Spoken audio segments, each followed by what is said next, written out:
Hi friends, ఎవరైతే సివిల్స్కి గ్రూప్స్కి అలాగే railway jobs కావచ్చు, గవర్నమెంట్ జాబ్లో ప్రతి ఏ జాబ్కైనా సరే ఎవరైతే ప్రిపేర్ అవుతున్నారో వాళ్ళ కోసం depth of current affairs and important అప్డేట్స్ని నేను పేపర్ అనాలిసిస్ ద్వారా కరెంట్ అఫైర్స్ ద్వారా ప్రొవైడ్ చేయడం జరుగుతుంది.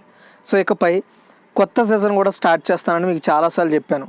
పిఐబి వాళ్ళు and press trust of India వాళ్ళు, సెంట్రల్ మినిస్ట్రీస్ నుండి వచ్చే latest updates and press information bureau నుండి వచ్చే updates and all India radio నుండి వచ్చే న్యూస్ ఆన్ ఎయిర్ నుండి కావచ్చు, ప్రసార్ భారతి నుండి వచ్చే ఏవైతే అప్డేట్స్ ఉంటాయో వాటన్నింటినీ మీ దగ్గరికి చేరవేద్దాం.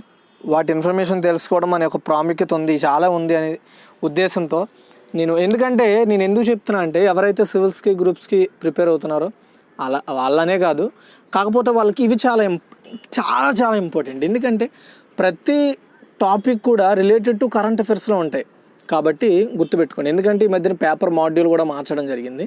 సో కరెంట్ అఫైర్స్ అని ఏదైతే పార్ట్ ఉందో ఆ పార్ట్ని ఏదైతే లైక్ ఎన్విరాన్మెంట్స్ లేదంటే ఎకానమీకి ఏదైతే ఉందో వాటిలో రిలేటెడ్గా కలిపేసి ఇస్తున్నాడు అనమాట. దాన్ని మనము ఇప్పుడున్న లేటెస్ట్ అప్డేట్స్ని మనము చదువుకొని వాటి మీద ఇంపాక్ట్ పడుతుంది, వాటి మీద మనం ప్రిపేర్ అవ్వాల్సి ఉంటుంది. కాబట్టి ఇప్పుడు మనము నేను చెప్పినట్టుగానే ఈరోజు అయితే సెషన్ అయితే స్టార్ట్ చేయడం జరిగింది. సో ఇక్కడ మీరు బాగా గమనించుకున్నట్టయితే, అంటే ఈరోజు స్టార్టింగ్ కాబట్టి కొంచెం తక్కువగానే పెట్టాను. అంటే ఎలా ఉంటుంది ఏంటి అండ్ మీ రెస్పాన్స్ చూసిన తర్వాత ఇంకా ఎంత పెట్టాలి, ఎలా చేయాలి, ఎలా ప్రిపేర్ చేయాలనే ఉద్దేశంతో కొంతవరకే చేశాను. అదేంటో చూపిస్తాను. అయితే ఇక్కడ చూడండి, అరినందం బాగ్చి ఇతను వచ్చేసి ఎక్స్టర్నల్ అఫైర్స్ మినిస్ట్రీకి సంబంధించిన స్పోక్స్ పర్సన్ అనమాట. అయితే ఇతను గాంధీ పీస్ ప్రైజ్ 2019కి సంబంధించి అతను ట్విట్టర్లో ట్వీట్ చేయడం జరిగింది. ఇక్కడ మీరు చూసుకున్నట్టయితే 13 hours బ్యాక్ చేసిన ట్వీట్ అనమాట ఇది, అంటే న్యూస్ అనమాట. అయితే ఈ న్యూస్ రిలీజ్ అయిన టైము అయితే ఇక్కడ మీరు బాగా గుర్తుపెట్టుకోండి. ఇప్పుడు ఏదైతే టాపిక్స్ ఉన్నాయో ఈ టాపిక్స్ అన్నింటిని కూడా నేను గడిచిన 24 గంటల్లో వచ్చిన ఏవైతే అప్డేట్స్ ఉన్నాయో వాటిని మీకోసం నేను ప్రొవైడ్ చేయడం జరుగుతుంది. అది మీరు గుర్తుపెట్టుకోండి. డైలీ చేయడం వల్ల మీకు మొత్తం న్యూస్ అనేది కవర్ చేయొచ్చు. అయితే ఇక్కడ అతను ఏం చెప్తున్నారంటే, conferred on his late majesty Sultan Qaboos bin Said al Said of Oman for his unparalleled vision and leadership in strengthening relations between India and Oman and his efforts to promote peace and non-violence in the Gulf region. Gulf రీజియన్లో ఇప్పుడు ఎవరైతే మనం చెప్పుకున్న Sultan Qaboos bin Said al Said of Oman ఉన్నారో, ఇతను మన దేశానికి ఓమన్కి మధ్య మంచి రిలేషన్షిప్ని, మంచి బలాన్ని చేకూర్చడంలో, అలాగే ఇతను పీస్ అండ్ నాన్ వైలెన్స్ని ప్రమోట్ చేయడంలో చేసిన కృషికి గాను మన ఇండియా ప్రొవైడ్ చేసే గాంధీ పీస్ ప్రైజ్ 2019కి ఇతను ప్రకటించడం జరిగింది. సో ఇంకా మీరు ఇక్కడ బాగా చూడవచ్చు, గాంధీ పీస్ ప్రైజ్ 2019ని అలాగే 2020ని సెంట్రల్ గవర్నమెంట్ నిన్న అఫీషియల్గా రిలీజ్ చేసింది. ఇవ్వండి ఇతనే. అయితే ఇతను చనిపోవడం జరిగిందండి. సుల్తాన్ కోబాస్ బిన్ సెయిడ్ ఆల్ సెయిద్ ఇతని పేరు అది. అయితే widely admired as the father of the nation అని చెప్పుకోవచ్చు. అలాగే the sultans visionary and strong wild leadership together with the human resources represented by the people of ఓమన్ has resulted in sense of individual responsibility and duty towards the countries growth. ఓకేనా, అంటే అతను వాళ్ళ యొక్క కంట్రీకి కావచ్చు, అలాగే మన దేశానికి కూడా రిలేషన్షిప్స్లో అండ్ వాళ్ళ దేశంలో శాంతిని నెలకొల్పడంలో అతను చేసిన కృషికి కానీ ఈ యొక్క అవార్డుని ప్రకటించింది మన ఇండియన్ గవర్నమెంట్ అతనికి. అయితే ఇక్కడ మీరు ప్రధానంగా చూసుకోవాల్సింది, ఇప్పుడు అంటే మనం తెలుగులో దీని గురించి చర్చిద్దాం. అయితే భారత్తో సంబంధాలను బలోపేతం చేయాలన్న తన దృష్టికి గల్ఫ్ ప్రాంతంలో అహింసని ప్రోత్సహించడానికి ఆయన చేసిన కృషికి గుర్తింపుగా ఓమాన్కి చెందిన దివంగత సుల్తాన్ కబూస్ బిన్ సయ్యద్ ఆల్ సయ్యద్కు 2019 సంవత్సరానికి ప్రతిష్టాత్మక బహుమతి లభించింది. గాంధీ శాంతి బహుమతి 1995 నుండి భారత ప్రభుత్వం స్థాపించిన వార్షిక పురస్కారం అని చెప్పొచ్చు. అలాగే మహాత్మా గాంధీ 125వ జయంతిని వార్షికోత్సవం సంవత్సరంగా ప్రొవైడ్ చేయడం జరుగుతుంది. అలాగే మొత్తము ఎవరికి ఇవ్వాలి ఈ సంవత్సరం అనేది ఎంపిక చేయడానికి ఒక జ్యూరీ ఉంటుంది. జ్యూరీ మీన్స్ ఏంటి అంటే ఎంపిక చేసే ఒక కమిటీ కావచ్చు. అయితే ఈ యొక్క మహాత్మా గాంధీ లేదా గాంధీ శాంతి బహుమతి జ్యూరీకి ప్రధాన నరేంద్ర మోదీ అధ్యక్షత వహించారనమాట. 19వ తారీఖున ఒక మీటింగ్ పెట్టుకొని ఎవరిని ఎంపిక చేయాలనే దాని మీద స్పష్టత చేసుకొని సోమవారం దానికి సంబంధించి అఫీషియల్గా అనౌన్స్ చేశారు. ఇందులో 2 మాజీ అఫీషియల్ సభ్యులు ఉంటారు. అలాగే భారత ప్రధాన న్యాయమూర్తి అండ్ లోక్సభ నుండి అతిపెద్ద ప్రతిపక్ష పార్టీకి సంబంధించిన నాయకుడు ఒకరు ఈ యొక్క జ్యూరీలో సభ్యులు. ఈ సభ్యులే మొత్తము 2 ఎన్నిక చేశారు. అయితే గాంధీ పీస్ ప్రైజ్ 2019 వచ్చేసి గుర్తుపెట్టుకోండి, సుల్తాన్ క్యూబుస్ బిన్ సెయిద్ ఆల్ సెయిద్ అనమాట. ఓకేనా, క్యూబుస్ గుర్తుపెట్టుకోండి. అయితే ఇది మీరు మనం గుర్తుపెట్టుకోవాల్సిన అంశం. అండ్ గాంధీ పీస్ ప్రైజ్ 2020 అండి. యాక్చువల్గా ఇదే ఫస్ట్ టైం చేయడం కాబట్టి కొంచెం ఏమైనా మిస్టేక్స్ ఉంటే కొంచెం మీరు అవాయిడ్ చేయండి. మనము డైలీ చేసుకోవడం వల్ల ఏంటంటే నేను కూడా ఈ టాపిక్స్ మీద ఫ్రీ ఆఫ్ మైండ్ అవుతాను అనమాట. అంటే నాకు ఇవి తెలిసిన విషయాలు, కానీ మీకు ఏ విధంగా చెప్పాలనే ఒక విధానాన్ని నాకు మీరు తెలియజేస్తే డెఫినెట్గా నేను దాన్ని చేంజ్ చేసుకుంటాను. గాంధీ పీస్ ప్రైజ్ 2020, ఇప్పుడు మనం 2019, 2020ని ఒకేసారి ప్రకటించారు కాబట్టి 2019 గురించి మనం ఆల్రెడీ తెలుసుకున్నాం. ఇప్పుడు 2020 ఎవరికి ఇచ్చారో చూద్దాము. ఇందాక మనం చెప్పుకున్న అరినందన్ బాగ్చి అంటే ఎక్స్టర్నల్ అఫైర్స్ స్పోక్స్ పర్సనే ఈ విషయాన్ని మళ్ళీ ప్రకటించడం జరిగింది. సేమ్ అంటే ఇక్కడ మనం మాట్లాడుకునే వ్యక్తి బంగాబంధు షేక్ ముజిబుర్ రెహమాన్. ఇతను ఎవరండి? సో బంగ్లాదేశ్కి అధ్యక్షుడిగా ప్రధానిగా పనిచేసిన వ్యక్తి. అతనికి మన 2 దేశాలు అంటే ఇండియాకు మరియు బంగ్లాదేశ్కు మధ్య ఉన్న రిలేషన్షిప్స్ గాను, అలాగే ఇతను పీస్ అండ్ నాన్ వైలెన్స్ను ప్రకటించినందుకు గాను, అంటే మన ఇండియాకి సంబంధించి. సో అందుకే ఇతన్ని ఎంపిక చేయడం జరిగింది. దీని గురించి ఒకసారి మనం చూద్దాము. ఈ విషయాన్ని ఎవరు చెప్పారండి? గాంధీ పీస్ ప్రైజ్ 2020 వచ్చిందని అరినందన్ బాగ్చి. ఇతను ఎక్స్టర్నల్ మినిస్ట్రీకి సంబంధించి స్పోక్ పర్సన్ అని గుర్తుపెట్టుకోండి మీరు. ఓకే, ఇవ్వండి ఇచ్చారు. Official spoke person, ministry of external affairs, India, government of India గుర్తుపెట్టుకోండి. అయితే ఇతన్ని బంగాబంధు షేక్ ముజిబుర్ రెహమాన్ అని ఇతని పేరు. అయితే Bangladesh achieved its independence under his indomitable leadership in 1971. అంటే ఇతని యొక్క లీడర్షిప్ కారణంగానే బంగ్లాదేశ్కి ఇండిపెండెన్స్ సాధించడం సాధ్యమైందని చెప్తూ 2020-21 marks his birth century widely celebrated as Mujib Borsho. యాక్చువల్గా 2021లో ఇతను బర్త్డేని సెలబ్రేట్ చేయడం జరిగింది అంటే వాళ్ళ యొక్క దేశవ్యాప్తంగా. తర్వాత వచ్చేసి regarded as the father of the nation, ఇతన్ని ఫాదర్ ఆఫ్ ది నేషన్ అని పిలుస్తారు. He was Bangladesh first president and is remembered for the spirit, ideology, courage and love for the people of his nation. Okay, అది. అయితే ఇతని గురించి మనం తెలుసుకోవాల్సిన విషయము, 2020 సంవత్సరానికి గాంధీ శాంతి బహుమతిని బంగాబంధు షేక్ ముజిబుర్ రెహమాన్కు ప్రదానం చేసినట్లు భారతదేశానికి చెందిన సాంస్కృతిక మంత్రిత్వ శాఖ తెలిపింది. అలాగే ఈ అవార్డులతో మనకి ఇప్పుడు మనం చెప్పుకున్న ఈ ఏదైతే గాంధీ పీస్ ప్రైజ్ ఉందో వీటిలో మనకి 1 కోటి రూపాయలతో పాటు సైటేషన్ ఫలకం అండ్ అంతేకాకుండా హస్తకళలకు సంబంధించి అంటే చేనేత వస్తువులు దీంతో ప్రొవైడ్ చేయడం జరుగుతుంది. అయితే ముజిబుర్ రెహమాన్ షేక్ ముజిబ్ అని కూడా పిలుస్తారు అతన్ని. అతను 1920 మార్చి 17న తుంగిపార, భారతదేశంలో ఉండేది, ఇప్పుడు బంగ్లాదేశ్లో ఉంది తుంగిపార అనేది, అక్కడ జన్మించారు. అతను మొదటి ప్రధానమంత్రి అయిన బెంగాలీ నాయకుడు. అది ఎప్పుడు 1972 నుండి 75 వరకు. తర్వాత బంగ్లాదేశ్ అధ్యక్షుడిగా 1995లో పట్టం తీసుకోవడం జరిగింది. ఓకే, తరువాత ఇక్కడ చూడండి, ప్రసార భారతి వార్తా సేవలకు సంబంధించి రిలీజ్ అయిన న్యూస్ ఏంటి అంటే ఆర్బీఐ అంటే ఏంటండి? Reserve bank of India. Reserve bank of ఇండియాని మన సెంట్రల్ బ్యాంక్ ఆఫ్ ఇండియా అని కూడా పిలవచ్చు. ఓకేనా, అంటే ఆర్బీఐకి ఉన్న ప్రత్యేకమైన పేరు రిజర్వ్ బ్యాంక్ ఆఫ్ ఇండియా. కాకపోతే ప్రతి దేశానికి ఒక బ్యాంక్ ఉంటుంది, ఆ బ్యాంక్ని సెంట్రల్ బ్యాంక్గా పిలుస్తారు. అలాగే మన ఇండియాకి సెంట్రల్ బ్యాంక్ ఏదైనా అడగవచ్చు, మళ్ళీ సెంట్రల్ బ్యాంక్ అనగానే కన్ఫ్యూజ్ అవ్వకండి, ఆర్బీఐ అని గుర్తుపెట్టుకోండి. ఆర్బీఐ రిజర్వ్ బ్యాంక్ ఆఫ్ ఇండియానే మన ఇండియాకి సెంట్రల్ బ్యాంక్. అయితే యూనివర్సల్ బ్యాంకుల కోసం అలాగే చిన్న ఫైనాన్స్ బ్యాంకుల కోసం దరఖాస్తులు ఏవైతే వస్తాయో, అంటే మేము బ్యాంక్ పెట్టుకోవాలనుకుంటున్నామో అని ఏవైతే దరఖాస్తులు అప్లికేషన్స్ వస్తాయో వాటిని అంచనా వేయడానికి స్టాండింగ్ కమిటీని, ఓకేనా, స్టాండింగ్ బాహ్య సలహా కమిటీ, దీన్ని SCAC అంటారు. ఈ యొక్క ఎస్సీ ఎస్సీ కమిటీ సభ్యుల పేర్లు, అంటే ఈ కమిటీలో ఉండే సభ్యుల పేర్లను అనౌన్స్ చేసిందనమాట ఆర్బీఐ. అందులో ఎవరెవరంటే ప్యానెల్కు అధిపతిగా, అంటే ప్యానెల్కు హెడ్గా రిజర్వ్ బ్యాంక్ ఆఫ్ ఇండియా మాజీ డిప్యూటీ గవర్నర్ శ్యామల గోపీనంద్ని హెడ్గా ఉంచారు. అలాగే ఇందులో ఎవరెవరు సభ్యులుగా ఉన్నారో కూడా నేను చెప్తాను. సో వీళ్ళు ట్వీట్లో ఇన్ఫర్మేషన్ పాస్ చేశారు ఏంటి అనేది. అయితే ఇప్పుడు నేను మీకు క్లారిటీగా చెప్తాను. అయితే ఎస్సీఏసీ అంటే ఏంటి? Standing external advisory committee. RBI ప్రకారము గోపీనాథ్తో పాటు, అంటే గోపీనాథే హెడ్ అండి. గోపీనాథ్ ఎవరు? రిజర్వ్ బ్యాంక్కి డిప్యూటీ మాజీ గవర్నర్.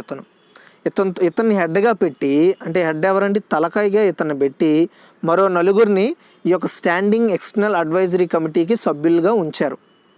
అంటే మొత్తం 5 ఉంటారు ఇందులో. ఫస్ట్ చూడండి, వాళ్ళు ఎవరెవరు? గోపీనాథ్ గారు హెడ్, అది పక్కన పెడదాం. ఇందులో ఇంకెవరు ఉన్నారు? Revathi Iyer, so director central board RBI. And Canara bank మాజీ chairman TN Manohar, and SBI మాజీ ఎండి, అలాగే ఎఫ్ఆర్డిఏ చైర్మన్ హేమంత్జీ ఇందులో ఉన్న సభ్యులని మీరు గుర్తుపెట్టుకోవాలి. ఓకే, తరువాత బ్యాంకింగ్, ఆర్థిక రంగం, అలాగే ఇతర సంబంధిత రంగాల్లో అనుభవం ఉన్న ప్రముఖ వ్యక్తులతో కూడిన ఎస్ఈసి దరఖాస్తులను అంచనా వేస్తుంది. గతంలో ఈ విషయాన్ని ఆల్రెడీ ఆర్బీఐ మనకి అనౌన్స్ చేసింది.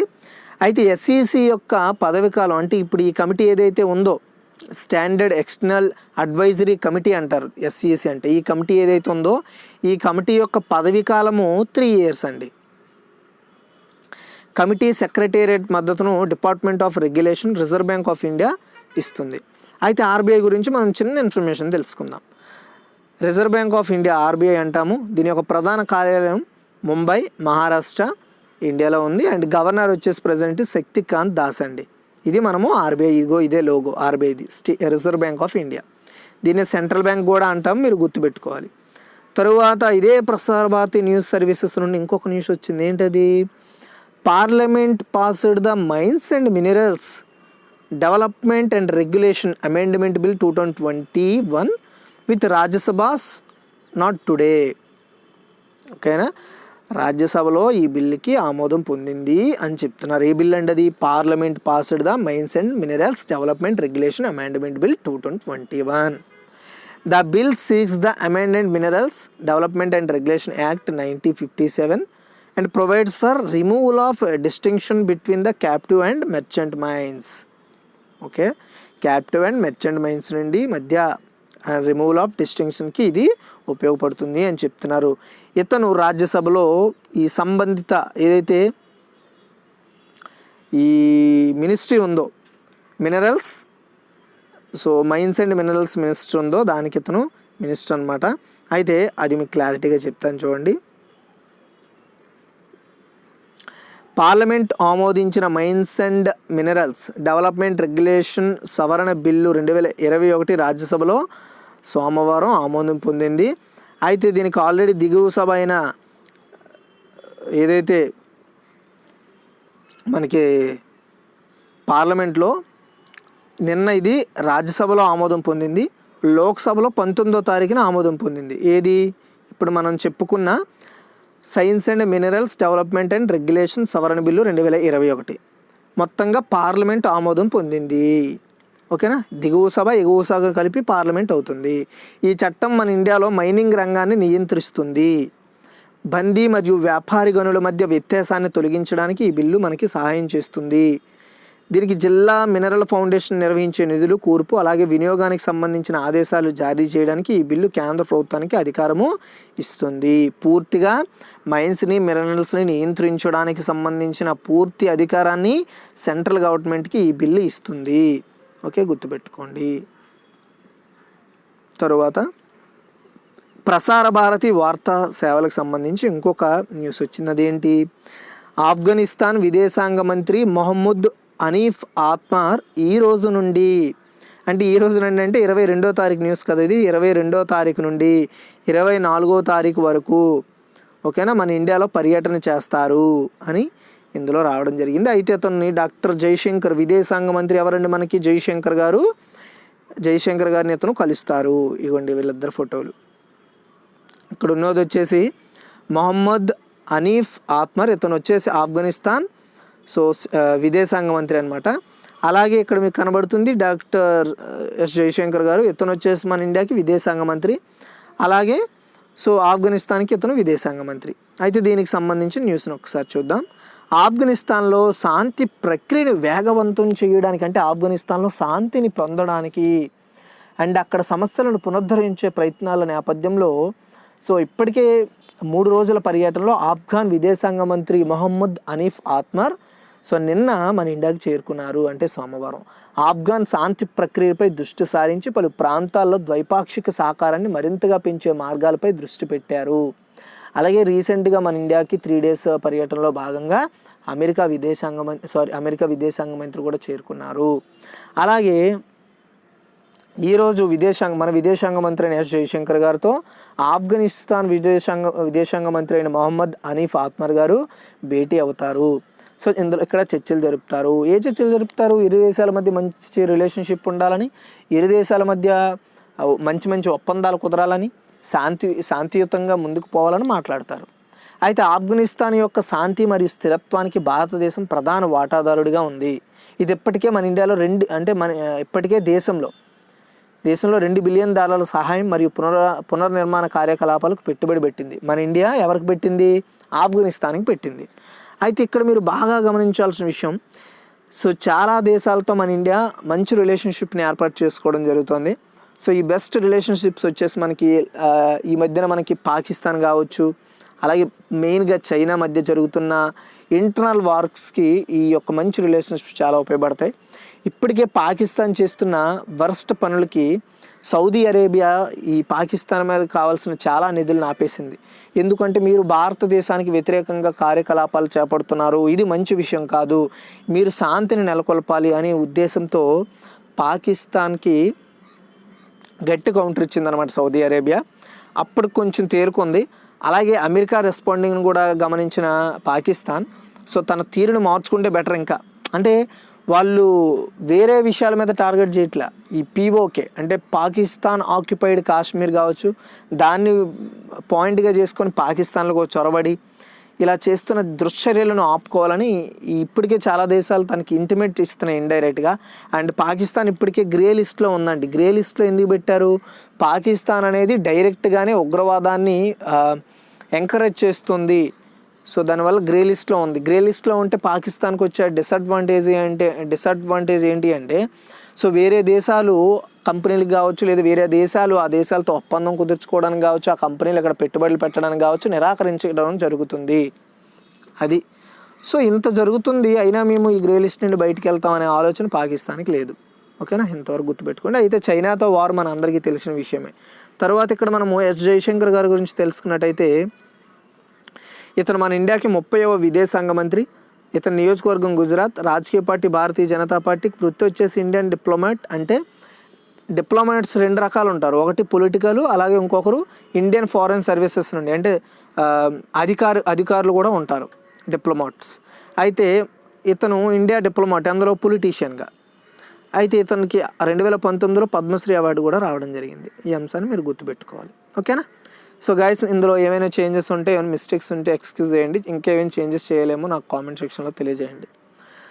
And PIB press information bureau నుండి మనకి ఇంకొక న్యూస్ వచ్చింది. ఏంటది? Tribal cooperative marketing federation of India signs MoU. అంటే ఎంఓయు అంటే మెమోరాండమ్ ఆఫ్ అండర్స్టాండింగ్ని ఎంఓయు అంటారు షార్ట్కట్లో. So with government of Arunachal Pradesh for the implementation of MSP for MFP scheme and Van Dhan Yojana. అంటే MSP for MFP scheme and Van Dhan యోజనకు సంబంధించి tribal cooperative marketing federation of India government of Arunachal ప్రదేశ్తో ఒప్పందం కుదుర్చుకుంది. ఎందుకు? సో ఎంఎస్పి సంబంధించి ఎంఎఫ్పి స్కీమ్ అండ్ వందన్ యోజనలో implementation కొరకు. ఓకేనా, ఇదిగోండి ఇక్కడ దానికి సంబంధించిన సో ఒప్పందాలు జరుగుతున్న ఇమేజ్ ఇది. ఓకే, అయితే ఇప్పుడు దీనికి సంబంధించి ఒకసారి ఇన్ఫర్మేషన్ పూర్తిగా తెలుసుకుందాం. అయితే ఇక్కడ టిఆర్ఐఎఫ్ఈడి అంటే ఏంటి, అలాగే ఇక్కడ మనం చెప్పుకున్న ఎంఎస్పి కానీ ఎంఎఫ్పి కానీ అంటే ఏంటో ఒకసారి చూద్దాం. ఇక్కడ చూడండి, టిఆర్ఐఎఫ్ఈడి అంటే tribal cooperative marketing federation of India and ARSLRM అంటే Arunachal Pradesh state rural livelihood mission. చాలా ఇంపార్టెంట్ ఇది. అలాగే ఎంఎఫ్పి అంటే mechanism for marketing of minor forest produce. MSP అంటే మినిమం సపోర్ట్ ప్రైస్. ఓకే, దీని గురించి చూద్దాం. చూడండి, సో అరుణాచల్ ప్రదేశ్ రాష్ట్రంలో ఎంఎఫ్పి పథకం అలాగే వాన్ధన్ యోజన కోసం ఎంఎస్పి అమలు కోసం టిఆర్ఎఫ్ఈడి మరియు అరుణాచల్ ప్రదేశ్ ప్రభుత్వం అవగాహన ఒప్పందం కుదుర్చుకున్నాయి. గిరిజనులు అంటే అటవీ నివాసులు అలాగే చేతి వృత్తులు అంటే అడవిలో ఉండే చేతి వృత్తుల వారు అలాగే అడవిలో నివసిస్తున్న వాళ్ళని గిరిజనులు అంటాం. వాళ్ళ యొక్క జీవనోపాధిని మెరుగుపరచడం కోసం గిరిజన సాధికారత కోసం కృషి చేయాలని అనే ఉద్దేశంతో ఈ ట్రైబల్ కోఆపరేటివ్కి సంబంధించిన ఏదైతే సంస్థ ఉందో దానికి అనేక కార్యక్రమాలు నిర్వహిస్తుంది అక్కడ. ఈ యొక్క ఒప్పందం ద్వారా అరుణాచల్ ప్రదేశ్ రాష్ట్రంలో గ్రామీణ అభివృద్ధి శాఖ ఈ పథకం అమలుకు నోడల్ ఏజెన్సీగా ఉంది. అరుణాచల్ ప్రదేశ్ రాష్ట్ర గ్రామీణ జీవనోపాధి మిషన్ రాష్ట్ర అమలు సంస్థగా ఉంటుంది. ఈ ఒప్పందం ప్రకారం 100 వాన్ధన్ వికాస్ కేంద్రాలను ఈ ఏడాది రాష్ట్రంలో ఏర్పాటు చేస్తారు. అండ్ టిఆర్ఐఎఫ్ఈడి ఇప్పటి వరకు 21 రాష్ట్రాల్లో 1770 వాన్ధన్ కేంద్రాలను కూడా ఏర్పాటు చేసింది. మరియు 5.3 లక్షల గిరిజన సేకరణదారులను కలిగి ఉంది. ఒక యూటీని కూడా ఈ యొక్క కేంద్రాలను యూటీలో కూడా మంజూరు చేసింది. దీని ద్వారా ఈ టిఆర్ఐఎఫ్ఈడి ద్వారా అంటే tribal cooperative marketing federation of India ద్వారా సో ఎవరైతే గిరిజనులు ఉంటారో, గిరిజనులు చేతివృత్తి వాళ్ళు ఉంటారో, గిరిజనులు ఉత్పత్తి చేసే వస్తువులు కావచ్చు, వాళ్ళ యొక్క ఏదైనా సరే వాటిలో ఇంప్లిమెంటేషన్ కొరకు వాళ్ళని సపోర్ట్ చేయడం కోసం, వాళ్ళని ఎంకరేజ్ చేయడం కోసము గవర్నమెంట్తో ఈ ఏదైతే tribal cooperative marketing federation of India ఉందో దీంతో అరుణాచల్ ప్రదేశ్ గవర్నమెంట్ ఒప్పందం కుదుర్చుకుంది. ఇది మీరు గుర్తుపెట్టుకోవాల్సిన విషయం. తర్వాత ఇదే పిఐబి ద్వారా డిఫెన్స్ మినిస్టర్ ఇండియా అనే ఒక హ్యాష్తో మనకి పేరుతో సైన్డ్ ఏ కాంట్రాక్ట్ అంటే కాంట్రాక్ట్ని కుదుర్చుకున్నారు విత్ మహీంద్రా డిఫెన్స్ సిస్టమ్స్తో. అంటే defence ministry of India so Mahindra defence system వాళ్ళతో కాంట్రాక్ట్ కుదుర్చుకున్నారంట. దేనికి? For supply of and 1300 light specialist vehicles to ADGPI at a cost of Rs 1056 crores in New Delhi on March 22. చూడండి, so మార్చి 22వ తారీఖున న్యూఢిల్లీలో 1056 కోట్ల విలువైన 1300 light specialist vehicles కోసము defence ministry of India Mahindra defence systems లిమిటెడ్తో ఒప్పందం కుదుర్చుకుంది. అర్థమైందా? దానికి సంబంధించిన ఫోటో ఇది. ఓకే, ఇక్కడ మీరు కనబడుతుంది డిఫెన్సు, అలాగే ఇక్కడ మనకి చూసుకున్నట్టయితే సో మహీంద్రా డిఫెన్స్ సంబంధించి company, defence systems limited company వాళ్ళు అధికారులు. అయితే దీని గురించి ఒకసారి మనం చూద్దాం. భారత సైన్యానికి 1300 లైట్ స్పెషలిస్ట్ వాహనాలను సరఫరా చేయడానికి భారత రక్షణ మంత్రిత్వ శాఖ MDSLతో అంటే మహీంద్రా డిఫెన్స్ సిస్టమ్ లిమిటెడ్ వాళ్ళతో ఒప్పందం కుదుర్చుకుంది. ఎన్ని కోట్లకి? 1056 కోట్లకి ఈ వాహనాలను 4 ఏళ్లలో పూర్తి చేసి డిఫెన్స్ మినిస్ట్రీకి అందజేయాలని చెప్పింది. లైట్ స్పెషలిస్ట్ వెహికల్స్ ఒక ఆధునిక పోరాట వాహనము, అలాగే medium machine guns, automated grenade లాంచర్లు అండ్ యాంటీ ట్యాంక్ గైడెడ్ క్షిపణులను రవాణా చేయడానికి ఇది ఉపయోగిస్తారు. సో ఈ వెహికల్స్ పేరు మీరు ఆన్లైన్లో సెర్చ్ చేస్తే వెహికల్స్ ఫోటో వస్తుంది. ఫోటో పెడదాం అనుకున్నా, ఇక్కడ ఎక్కడ స్పేస్ చాలలేదు, అందుకని పెట్టలేకపోయాను. అయితే ఆ ఫోటో చూస్తే మీకు కనబడుతుంది కొంచెం పెద్ద వెహికలే, కాకపోతే చాలా లైట్ వెయిట్గా ఉంటుంది. ఇది ఏవైతే ఆయుధాలను సరఫరా చేయడానికి, అలాగే సో తొందరగా ఎలాంటి కట్టుదిట్టమైన ప్రదేశాల్లో కూడా తొందరగా రీచ్ అవ్వడానికి ఇది ఉపయోగపడుతుంది. అయితే ఈ వాహనాన్ని దేశీయంగా మహీంద్రా డిఫెన్స్ సిస్టమ్స్ వాళ్ళే డెవలప్ చేశారు. అండ్ రక్షణ పరిశ్రమ యొక్క స్వదేశీ ఉత్పాదక సామర్థ్యాలను యాక్చువల్గా మనకి 2020లో సో ఓన్గా మన డిఫెన్స్ ఏవైతే వస్తువులు ఉంటాయో, రక్షణ దళాలకు సంబంధించిన వస్తువులు ఏవి ఉంటాయో వాటిని స్వదేశంగా డెవలప్ చేయాలని ఎప్పుడో పిలుపునిచ్చారు, ఒక 5-6-7 నెలల క్రితమే. అందులో భాగంగానే మనము ఆత్మనిర్భర్ భారత్ అభియాన్లో భాగంగా మన స్వదేశీగా ఉన్న కంపెనీలకి అవకాశం ఇచ్చి వాహనాలని, మిసైల్స్ని ఆల్రెడీ తయారు చేయించుకుంటున్నాం. అది మీరు గుర్తుపెట్టుకోండి. అయితే ఇక్కడ మనం మహీంద్రా డిఫెన్స్ కంపెనీ గురించి కొంత తెలుసుకుందాం. మహీంద్రా డిఫెన్స్ సిస్టమ్ అనేది సైనిక అలాగే పారామిలిటరీ దళాల కోసం కొత్త అలాగే సాయుధ పరిష్కారాలను సంబంధించి ప్రాజెక్టులను అలాగే కార్యకలాపాల నిర్వహణలో 70 సంవత్సరాల వైవిధ్యం అంటే అనుభవం ఉంది వీళ్ళకి. 1947 నుండి రక్షణ వ్యవస్థలతో మహీంద్రా డిఫెన్స్ అయితే పనిచేయడం కూడా జరుగుతుంది. ఓకేనా? And next all India radio news నుండి మనం చూసుకుంటే పోర్ట్ బ్లెయిర్లోని రాజ్ నివాస్ వద్ద ఫలకాన్ని ఆవిష్కరించడం ద్వారా వరల్డ్ వాటర్ డే మార్చి 22వ తారీఖున వరల్డ్ వాటర్ డే జరుపుకున్నాం కదండి. ఆ సందర్భంగా పోర్ట్ బ్లెయిర్లో రాజ్ నివాస్ వద్ద ఒక ఫలకాన్ని ఆవిష్కరించారు. ఎవరండి? So lieutenant governor admiral DK Joshi Port బ్లెయిర్లో. సో ఎక్కడ? అండమాన్ నికోబార్ దీవులకి లెఫ్టినెంట్ గవర్నర్ అయిన admiral DK Joshi world water day సందర్భంగా జల్ జీవన్ మిషన్ కింద అండమాన్ నికోబార్ దీవుల్లో 100% ఫంక్షనల్ హౌస్ హోప్ ట్యాప్ కనెక్షన్ కవరేజీని ప్రారంభించారనమాట. అంటే ప్రతి ఇంటికి కూడా 100% అంటే అండమాన్ నికోబార్లో ఉన్న ప్రతి ఇంటికి సో ట్యాప్ కనెక్షన్ అందించే సో జల్ జీవన్ మిషన్ కింద వాటర్ కనెక్షన్ని ప్రొవైడ్ చేసినట్లు so Andaman Nicobar lieutenant governor admiral DK Joshi garu ప్రకటించారు. దానికి సంబంధించిన ఫొటోస్ ఇవి. ఓకే, సో ఇది మీరు గుర్తుపెట్టుకోవాలి. ఇంతే, ఇందులో మనం పెద్దగా మళ్ళీ గుర్తు చేసుకోవాల్సిన విషయం లేదు, ఎందుకంటే మొత్తం మ్యాటర్ ఇక్కడే ప్రొవైడ్ చేశారు. సో జల్ జీవన్ మిషన్ అనేది ప్రతి గ్రామాల్లో కూడా ప్రతి ఇంటికి మంచినీటిని సరఫరా చేయాలనేదే జల్ జీవన్ మిషన్ యొక్క టార్గెట్. అయితే ఈ టార్గెట్ ఇంకా 2024 వరకు కూడా ఉంది. అండ్ 22 వరకు ఒక్కొక్క ఇయర్కి టార్గెట్ ఇచ్చుకుంటూ పోయారు. ఈ టార్గెట్ని ఎక్స్టెండ్ కూడా చేస్తున్నారు ఒకవేళ ఎక్కడైనా అందకపోతే. అసలు ఫస్ట్ జల్ జీవన్ మిషన్లో ఫస్ట్ స్టేట్ వచ్చేసి గోవా. ప్రతి ఇంటికి కూడా అక్కడ ట్యాప్ కనెక్షన్ ప్రొవైడ్ చేశారు. ఆ తర్వాత ఆ ప్లేస్లో మధ్యప్రదేశ్ అలా చాలా రాష్ట్రాలు మిక్స్ అయ్యి వచ్చాయి. ఇంకా కొన్ని రాష్ట్రాల్లో జరుగుతున్నాయి పనులు. ఓకే, అండ్ మన తెలంగాణలో కూడా ఇంకా పూర్తి స్థాయిలో ఈ యొక్క వాటర్ కనెక్షన్ ప్రొవైడ్ చేయలేదు. అలాగే ఆంధ్రప్రదేశ్లో కూడా పూర్తి స్థాయిలో ఇంకా పనులు అయితే జరగలేదు. తర్వాత ఆల్ ఇండియా రేడియో న్యూస్ ద్వారా చూసుకుంటే INS Jalashwa reaches port of యెహోలా. ఓకేనా, ఐఎన్ఎస్ జలస్వాలా అనేది యెహోలా అనే పోర్ట్కి చేరుకుంది అని చెప్తూ మడగాస్కర్, ఈ యెహోలా అనే పోర్ట్ ఎక్కడుంది? మడగాస్కర్లో ఉంది. Madagascar to delivery a consignment of 1000 metric tons of rice. అంటే వాళ్ళకి సహాయం కింద 1000 మెట్రిక్ టన్నుల బియ్యాన్ని పంపిణీ చేస్తూ, అదేవిధంగా 1 lakh tablets of hydroxychloroquine to help Madagascar in dealing with severe drought in south Madagascar. So south మడగాస్కర్లో ఏర్పడిన కరువు కారణంగా అక్కడికి సో హైడ్రాక్సిక్లోరోక్విన్ అనే ఒక ట్యాబ్లెట్స్ని అలాగే 1000 మెట్రిక్ టన్నుల బియ్యాన్ని కూడా అక్కడికి పంపించామని సో చెప్పడం జరిగిందనమాట.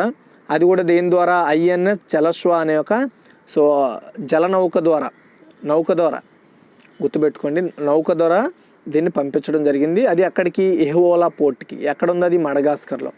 చూడండి, దానికి సంబంధించి ఇన్ఫర్మేషను. దక్షిణ మడగాస్కర్లో తీవ్రమైన కరువును ఎదుర్కోవడంలో మడగాస్కర్కు సహాయం చేయడం కోసం భారత naval ship so INS Jalashwa సోమవారం మడగాస్కర్లోని యెహోలా అనే నౌకాశ్రయానికి చేరుకుంది. సో దీని ద్వారా 1000 మెట్రిక్ టన్నుల బియ్యము అలాగే 1,00,000 ట్యాబ్లెట్ల హైడ్రోక్లోరోక్విన్ హెచ్సిక్యూట్ ట్యాబ్లెట్స్ని మడగాస్కర్కి సాయం కింద అందించడం జరిగింది. ఇందాక మనం చెప్పుకున్నట్టు ఆఫ్ఘనిస్తాన్ కావచ్చు, అలాగే అమెరికాకు కావచ్చు, ఇప్పుడు వచ్చేసి మడగాస్కర్ కావచ్చు, చాలా దేశాలకు మన దేశము ఇప్పటికే కరోనా టీకాలు ఉచితం ఇవ్వడంతో పాటు ఇలా చాలా దేశాలకు సహాయం చేస్తూ వచ్చింది మన దేశం. అది అందరికీ తెలిసిన విషయమే. కాబట్టి ఇలాంటివి వచ్చేసి పెద్ద పెద్ద యుద్ధాలు జరిగేటప్పుడు ప్రపంచ దేశాల్లో మన దేశానికి మంచి సానుభూతి అండ్ సహాయాలు అందుతాయి. ఇది ఒక రాజకీయ పర్వము, అలాగే అంటే ఇది ఒక diplomatic matter. At the same time వచ్చేసి మన దేశంలో మనము కరెంట్ అఫైర్స్లో చర్చించుకోవడానికి ఇలాంటివి చాలా ముఖ్యమైన అంశాలుగా ఉంటాయి. తర్వాత ఎందుకంటే ఇప్పుడు మీరు ఎవరైనా ఒకవేళ సివిల్స్ ఉద్యోగం సంపాదించారనుకోండి, ఫస్ట్ అంటే మీ జాబ్ పర్పస్ బట్టి మీరు అందరూ కలెక్టర్లు అయిపోరు. మీరు తీసుకునే ప్రిఫరెన్స్ బట్టి మిమ్మల్ని ఆ సంబంధిత ఏదో ఒక పోస్టులో వేస్తారు. ఆ పోస్టులు అప్పుడు మీరు ఇలాంటి పాత్రలన్నీ పోషించాల్సి వస్తుంది అనమాట సెక్రటరీ లెవెల్స్లో. తర్వాత ప్రెస్ ట్రస్ట్ ఆఫ్ ఇండియా ఏం చెప్తుందంటే India's Manu Bhaker and Saurabh Chaudhary clinch gold medal in 10 meters air pistol mixed team event of ISSF shooting world cup. ఓకేనా, సో అంటే ఇండియాకి సంబంధించిన Manu Bhaker and Saurabh Chaudhary so gold medal 10 minutes air pistol mixed team ఈవెంట్లో, అది కూడా ISSF shooting world కప్లో 10 minutes ఎయిర్ పిస్టల్లో సో వీళ్ళిద్దరూ కూడా గోల్డ్ మెడల్ సాధించారు అనేసి చెప్పడం జరుగుతుంది. ఇగోండి, ఇక్కడ గెలిచిన టీము ఓడిన టీంలు ఉన్నాయి. అయితే ఇక్కడ చూడండి, ISSF అంటే ఇంటర్నేషనల్ షూటింగ్ స్పోర్ట్ ఫెడరేషన్ అన్నమాట దాని అర్థము. ఈ యొక్క ప్రపంచ కప్ అనేది న్యూఢిల్లీలో జరుగుతోంది. దీనికి సంబంధించి భారత టీనేజ్ షూటింగ్ సంచలనాలు తమ ఆధిపత్యాన్ని విస్తరించాయి. 10 మీటర్ల ఎయిర్ పిస్టల్ అలాగే 10 మీటర్ల ఎయిర్ రైఫిల్ ఈవెంట్లలో మిశ్రమ జట్టు అంటే చిన్న జట్టు అంటే ఇద్దరే ఉంటారు ఇందులో బంగారు పథకాలు గెలుచుకున్నారు. మొత్తం మీద ఆతిథ్య దేశం అగ్రస్థానంలో ఉంది. ఆతిథ్యం ఏ దేశం ఇస్తుంది? మన ఇండియా. న్యూఢిల్లీలో జరుగుతుందని చెప్పాను కదా ఈ ISSF అనేది. ఆతిథ్య దేశం అగ్రస్థానంలో నిలిచింది గోల్డ్ మెడల్స్ సాధించడంలో. సౌరభ్ చౌదరి అలాగే మను బాకర్ 100 మీటర్ల ఎయిర్ పిస్టల్లో ఒక చిన్న జట్టు ద్వారా పథకాన్ని సాధించారని చెప్పొచ్చు. ఓకేనా, ఇవ్వండి ఇక్కడ మనకు కనబడుతున్నారు, మీరు గుర్తుపెట్టుకోవాలి. ఓకేనా. నెక్స్ట్ డాక్టర్ రమేష్ పోఖ్రియాల్ నిశాంక్, మనకి ఇప్పుడు ఇతను present education minister of India. ఓకేనా. So IIT Hyderabad researchers have come out with a new age low cost pressure sensor to analyze and recognize exercise that are the prescribed as part of physiotherapy to restore physical strength. అంటే ఏం చెప్తున్నారంటే ఫిజియోథెరపీలో physical strength ఇవ్వడం కోసము so లో cost కలిగిన pressure సెన్సార్ని analyse recognise ఎక్సర్సైజ్ని కనిపెట్టడం కోసం ఒక ప్రెజర్ సెన్సార్ని డెవలప్ చేశారు. ఎవరు? IIT హైదరాబాద్కి సంబంధించిన పరిశోధకులు అనేసి ఒక ట్వీట్ చేశారు అతను. ఇక్కడ మీకు సంబంధించింది ఇవ్వండి. IIT Hyderabad has created low cost flexible sensor to aid in ఫిజియోథెరపీలో ఎక్సర్సైజ్ చేయడానికి సంబంధించిన ఫ్లెక్సిబుల్ సెన్సార్ని లో కాస్ట్ ద్వారా క్రియేట్ చేశారు IIT హైదరాబాద్కి సంబంధించిన శాస్త్రవేత్తలు అని చెప్తున్నారు. అయితే ఇక్కడ మనం చూద్దాం, హైదరాబాద్లోని ఇంటర్నేషనల్ ఇన్స్టిట్యూట్ ఆఫ్ ఇన్ఫర్మేషన్ టెక్నాలజీలోని professor and architecture and technologies research in IoT internet of things ప్రోటియేట్ ప్రయోగశాల పరిశోధకులు ఆర్టిఫిషియల్ ఇంటెలిజెన్స్ ఎంబెడెడ్ ఆల్గరిథంతో తక్కువ ధర సౌకర్యవంతమైన ప్రెజర్ సెన్సార్ను డెవలప్ చేశారు. అయితే ఇది ఫిజియోథెరపీ చేయించుకుంటున్న ఎవరైతే రోగులు ఉంటారో వాళ్ళ యొక్క పనితీరు మరియు పురోగతిని లెక్కించడంలో ఉపయోగపడుతుంది. స్ట్రోక్ బాధితులు లేదా కండరాల బలహీనతకు అనుభవించే ఆర్థరైటిస్ రోగులలో శారీరక బలాన్ని పెంచడానికి కోసం ఫిజియోథెరపీలో భాగంగా వివిధ రకాల వ్యాయామాలు సూచించబడతాయి. ఓకేనా, గుర్తుపెట్టుకోండి. అలాగే ఇదండి, అంటే ఇది ప్రస్తుతానికి ఇది కొంచెం తక్కువే చేశాను, అంటే మీరు ఇచ్చే రెస్పాన్స్ బట్టి రేపటి నుండి దీన్ని ఇంకా డెవలప్ చేద్దాం అనే ఉద్దేశంతో. కాబట్టి మీరు ఇంకేమైనా తప్పులు ఉంటే నన్ను మన్నించండి. ఎందుకంటే చేయడం అయితే చేశాను, కానీ దాన్ని చదవడము మీకు అర్థమయ్యేలా చెప్పడము ఇవన్నీ కొంచెం, ఎందుకంటే ఈ ఫార్మేట్ కొంచెం కొత్త కాబట్టి మీరు అర్థం చేసుకొని ఏమైనా డౌట్స్ ఉంటే ఇంకేదైనా మీరు అనుకుంటే దాన్ని నాకు షేర్ చేయండి. నాకు తెలుసు ఈ వీడియో చూసిన తర్వాత నన్ను తిట్టుకునే వాళ్ళు ఉంటారు, పొగిడే వాళ్ళు ఉంటారు. బట్ నా ఉద్దేశం ఏంటి అంటే వాడు ఎలాగా తిట్టుకొని పోతాడు. ఎందుకంటే వాడి కోపం ఎలా క్రియేట్ అవుతుందో ఎవరికి తెలియదు, ఎందుకు క్రియేట్ అవుతుందో తెలియదు. కాబట్టి నేను వాడిని పట్టించుకోను. కానీ కామెంట్ చేయకుండా పాజిటివ్ కామెంట్ చేసే వాళ్ళు ఉంటారు చూసారా, వాళ్ళకి కావాలి కంటెంట్. ఎందుకంటే సో ఈవెన్ నేను చిన్న మిస్టేక్ చెప్తే వాళ్ళు రిజాల్వ్ చేసుకోగలరు. ఎందుకంటే మరీ అంత నీచంగా మనం స్టార్ట్ చేయట్లే కదా, ఒక ఎగ్జామ్కి స్టార్ట్ అవ్వట్లే కదా. సో ఎగ్జామ్కి స్టార్ట్ అయ్యేవాడు అనేవాడు అన్ని విధాలుగా నాలెడ్జ్ని పెంచుకోవాలి. కాబట్టి నేను ఏం చిన్న మిస్టేక్స్ చెప్తే వాటిని రిజాల్వ్ చేసుకుంటారు. అవి స్నేహపూర్వకంగా బ్రదర్ లేదా అన్న ఇవి మిస్టేక్స్ ఉన్నాయి, అవి నెక్స్ట్ రాకుండా చూసుకోండి అని చెప్తే నాకు చాలా హ్యాపీగా ఉంటుంది కదా. ఇదిగా ఈరోజు టోటల్ వీడియో నచ్చితే లైక్ చేసి షేర్ చేసి మరిన్ని అప్డేట్స్ కోసం మన ఛానల్ ఫాలో అవుతుండండి. Thanks for watching.